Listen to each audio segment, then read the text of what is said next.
Alright, so I had a really difficult time finding what to write about, as may be evident by the fact that I didn't start until 3 days ago. I didn't feel like there was anything important or interesting enough in my life that was worth sharing.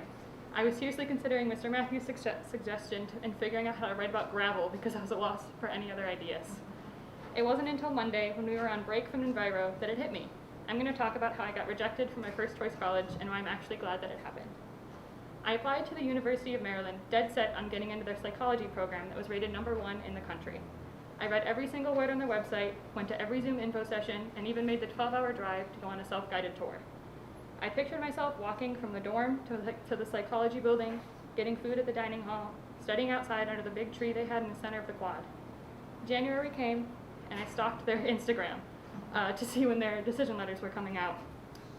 I vividly remember waiting for my food at Chipotle when I got the email that the letter was available and racing home to see what it said. I'm not kidding, my mom tried to ask me something and I ran straight to my room. I opened my decision letter and just stared at it. After careful consideration, we are unable to offer you a space in our fall 2021 freshman class. UMD has a 44% acceptance rate. I have friends who got into schools with lower acceptance rates. One even got into a school with a rate in the single digits. I'm not a straight A student, but I got A's and B's all through high school, and still, my main thought was, why am I not good enough? Suddenly, picturing myself under the tree in the quad no longer made me happy. It made me miss something I've never had and never will have. I thought that was it for me, that I would have to settle for a school I didn't really want to go to because nothing was going to be as good as UMD. I was very wrong. After a few weeks of avoiding anything college-related, I realized that January 15th was right around the corner and started to research a few more colleges. This is when I found Stevenson, the place I'm now committed to. It looked nice on paper, it's right in my preferred location, I'd be able to study psych and criminal justice like I wanted, and the campus looked just the right size. So I applied the night of January 15th at about 9 p.m., still thinking it would be nothing more than another option I'd have to settle for. But the more research I did, the more excited I got. I found out that I'm able to have a car all 4 years, which is a pretty big deal for me. They have a Division III field hockey team and a club team, so I have options. And part of their campus is protected land for wildlife, and it's beautiful. Once I got accepted, my parents and I decided to make the 12-hour-long drive again to take a tour of Stevenson. I loved it. I absolutely loved it. Once again, I pictured myself walking to class from my dorm, getting lost in this giant new science building, and playing field hockey on their fields. And this time, I knew for sure it was real. I was going to go there. We got home from the trip, and I gave Stevenson my deposit a few days later. I felt like I could finally breathe again. I didn't have to worry about what was going to happen in a few months anymore. I know where I'm going, and I couldn't be more excited.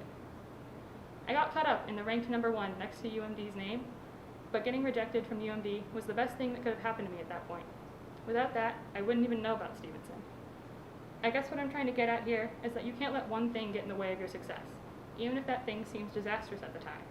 I almost let getting rejected from UMD get in the way of applying to my dream college. Stevenson was not my dream college at the beginning, because I wasn't allowing myself to see it as anything but second best. I've also come to realize that picking a college is not as big of a deal as it seems. I was by no means immune to the frantic college searches and scared feeling of uncertainty that can come with trying to choose the perfect place, but you will be fine wherever you go. Even now that I'm accepted and committed, I know that I would have been fine at any of the other colleges I was looking at. Every college I visited was fundamentally the same. It was just a matter of looking at the details that best fit what I wanted, like having a car or options to play field hockey, and that never would have happened if I let getting rejected stop me from finding Stevenson. I'd like to say a few short thank yous, first to my family, for allowing me the opportunity to come to EA and for working hard to make sure that paying for college does not have to be a worry of mine. I couldn't be more grateful. Thank you to all of my friends for supporting me through high school and making me laugh every day. Thank you to all my teachers for helping me grow as both a student and a person, and for granting me the education that got me accepted into every college I applied for except one. And lastly, to my wonderful boyfriend, Jaden Tabak. If I told you everything you've done for me, the speech would easily be twice as long. It's been tough, but you managed to feel loved and appreciated even from over 750 miles away. And I love and miss you all the more for it. Thank you.